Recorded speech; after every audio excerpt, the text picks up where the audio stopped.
श्री केदारनाथ धाम में दिवाली मनाने के बाद लौटते समय हमने स्टे किया अगस्त्य मुनि में। जैसा कि नाम से स्पष्ट है, महर्षि अगस्त्य का तपोस्थल होने के कारण ही इसका नाम अगस्त्य मुनि पड़ा।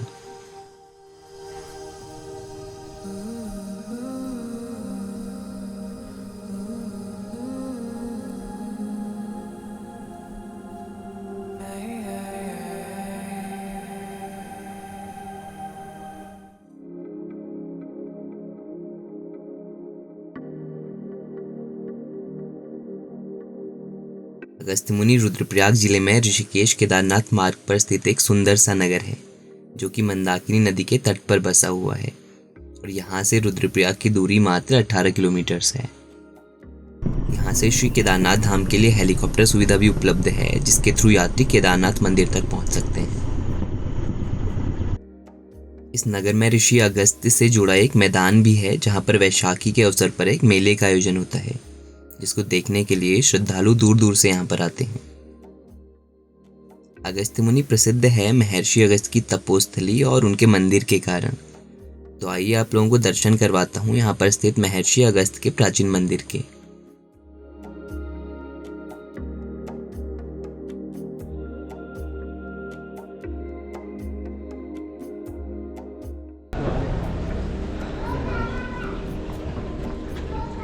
अभी हम लोग हैं अगस्त्य मुनि में और यहाँ पर अगस्त्य मुनि का मंदिर भी है, तो वहाँ पर दर्शनों के लिए जा रहे हैं हम। रोड से आई थिंक 200-300 मीटर ऊपर है थोड़ा सा।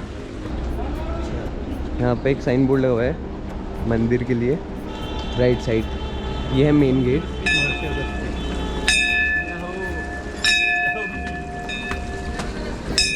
मंदिर के ठीक सामने एक कला केंद्र भी स्थित है, जहाँ पर कुछ वाद्य यंत्रों का प्रशिक्षण दिया जाता है।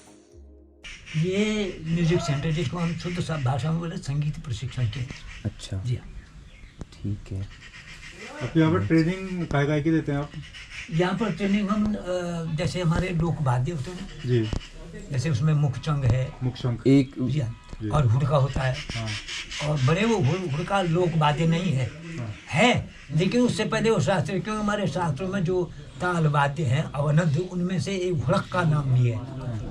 तो हुड़क का दरदुरु उद्भक ऐसे करके जो ताल वाद्य हैं उनमें हुड़क का एक अच्छा है, लेकिन उसको ज़्यादातर हमारे ग्रामीण नेपाल में गढ़वाल कुमाऊँ में ज़्यादा इस्तेमाल होता है। तो उसका भी प्रशिक्षण देते हैं, ढोलक का भी देते हैं, ढोलक का लोक में और शास्त्रीय विधान से।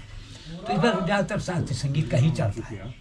और उसके साथ जो है यहाँ हमारे लोग में जो सीखते हैं कि भाई हमको ढोलक भी सीखना है, हमको जरा अपना गढ़वाली का हिसाब किताब लोकल अगर, तो वो भी सिखाया जाता है साथ। हाँ, जो विद्यार्थी हों, अब जैसे जिज्ञासा किसी को है नहीं। पुराने वाद्य यंत्रों में क्या क्या है आपके पास यहाँ पे? मेरे बारे में एक मुखचंग है और एक हुड़का है, दो चीज़ें। एक वो भी तो होती है ना बिनाई।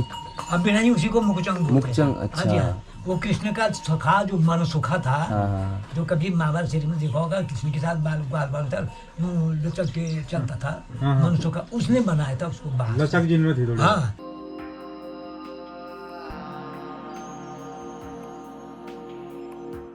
अगस्त्य एक वैदिक ऋषि थे, जिनको सप्त ऋषियों में से एक माना जाता है और साथ ही साथ इनको राजा दशरथ के राजगुरु के रूप में भी जाना जाता है। भारतीय संस्कृति के प्रचार प्रसार में इनका अहम योगदान रहा था, जिसकी वजह से जावा, सुमात्रा आदि देशों में भी इनकी पूजा की जाती है। महर्षि अगस्त्य के पूरे भारतवर्ष में अनेकों आश्रम हैं और इनमें से एक आश्रम उत्तराखंड के रुद्रप्रयाग में भी है, जहाँ पर अभी हम लोग हैं। यहाँ पर महर्षि ने तप किया था और आतापी वातापी नामक 2 असुरों का वध भी किया था। मुनि के आश्रम के स्थान पर वर्तमान में मंदिर है और आसपास के लोग मुनि जी को इष्ट देवता के रूप में पूजते हैं। इस मंदिर में ग्राम बैंजी के लोग ही पुजारी या मठाधीश होते हैं। एक पुरानी मान्यता के अनुसार बहुत वर्षों पहले अगस्त्य मुनि मंदिर के पुजारी का देहांत हो गया था, जिस कारण यहाँ पर पूजा बंद थी और जो भी आदमी मंदिर के अंदर जा रहा था उसकी मृत्यु हो जा रही थी। इसी बीच दक्षिण भारत से कोई 2 आदमी इस मंदिर के दर्शन करने आए। स्थानीय लोगों के मना करने के बाद भी वो लोग मंदिर के अंदर गए और वहाँ पर अगस्त्य मुनि के दर्शन किए, लेकिन उनको कुछ नहीं हुआ। ये देखकर स्थानीय लोगों ने उनसे ही इस मंदिर की पूजा व्यवस्था संभालने का अनुरोध किया और इसके बाद से वो यहाँ के पुजारी हो गए और एक पहाड़ के ऊपर रहने लगे, जहाँ पर उन्होंने बैंजी नामक गाँव बसाया।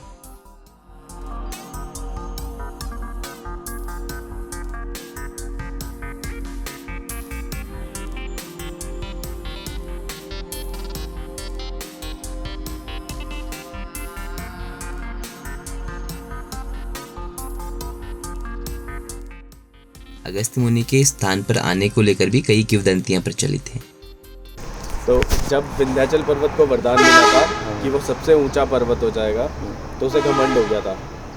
ठीक है, तो देवी देवताओं ने विष्णु जी को कहा, विष्णु जी ने शिव जी को कहा, तो शिव जी ने फिर अगस्त्य ऋषि को कहा, क्योंकि अगस्त्य ऋषि विंध्याचल के गुरु थे, कहा कि इसका घमंड आप कम करो।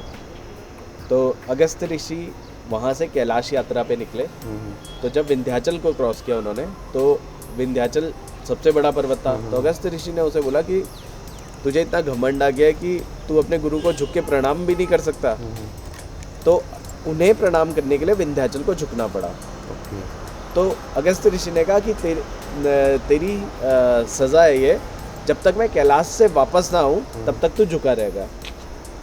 तो उसके बाद कहते हैं कि अगस्त्य ऋषि शिव जी के दर्शन करके यहीं बस गए।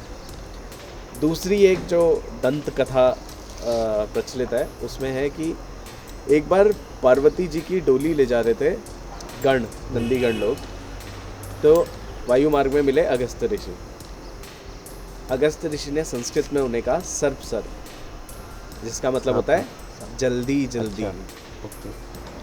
ठीक है, तो पार्वती जी को लगा कि वो सांप कह के गणों को, क्योंकि गण थे बैल, भृंगी, नंदी, ये सब, डरा रहे हैं।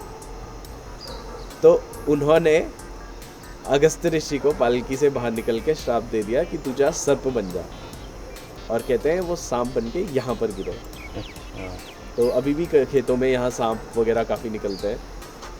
तो ये एक दूसरी कहानी है। तीसरी कहानी है कि भाई बहुत पहले नदी में बहती हुई मूर्ति आई और यहाँ पे किनारे लगी, तो इसलिए अगस्त्य ऋषि का मंदिर है यहाँ पर। और जो सांप वाली है वो काफ़ी फेमस है। क्यों? यहाँ पे जो मूर्ति है गर्भगृह में अगस्त्य ऋषि की, कहते हैं उस पे बहुत टाइम तक एक सांप आता था, और वो वहीं अंदर गर्भगृह में कहीं गायब हो जाता था। जब भी पूजा के टाइम होता था वो तब बाहर आता था। तो कई सारी कहानियाँ हैं। इस मंदिर में काफ़ी शांति है, जिस वजह से यहाँ पर मेडिटेशन या ध्यान के लिए एक अनुकूल वातावरण मिल जाता है।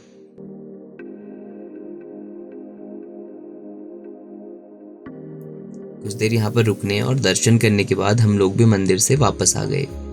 आज के इस व्लॉग में बस इतना ही। फिर से मिलते हैं नई वीडियो के साथ। जय भोलेनाथ।